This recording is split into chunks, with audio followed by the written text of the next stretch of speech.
ہے وہ لوگ جنہوں نے مان لیا اور نیک اعمال کیے، ان کے لیے یقیناً ایسا اجر ہے جس کا سلسلہ کبھی ٹوٹنے والا نہیں ہے۔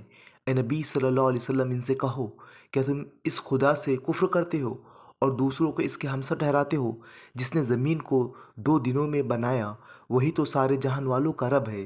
اس نے زمین کو وجود میں لانے کے بعد اوپر سے اس پر پہاڑ جما دیے اور اس میں برکتیں رکھ دی، اور اس کے اندر سب مانگنے والوں کے لیے ہر ایک کی طلب و حاجت کے مطابق ٹھیک اندازے سے خوراک کا سامان مہیا کر دیا۔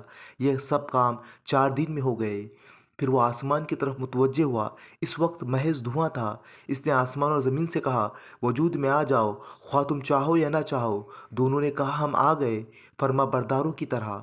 تب اس نے 2 دن کے اندر 7 آسمان بنا دیے، اور ہر آسمان میں اس کا قانون وحی کر دیا، اور آسمان دنیا کو ہم نے چراغوں سے آراستہ کیا اور اسے خوب محفوظ کر دیا۔ یہ سب کچھ ایک زبردست علیم و ہستی کا منصوبہ ہے۔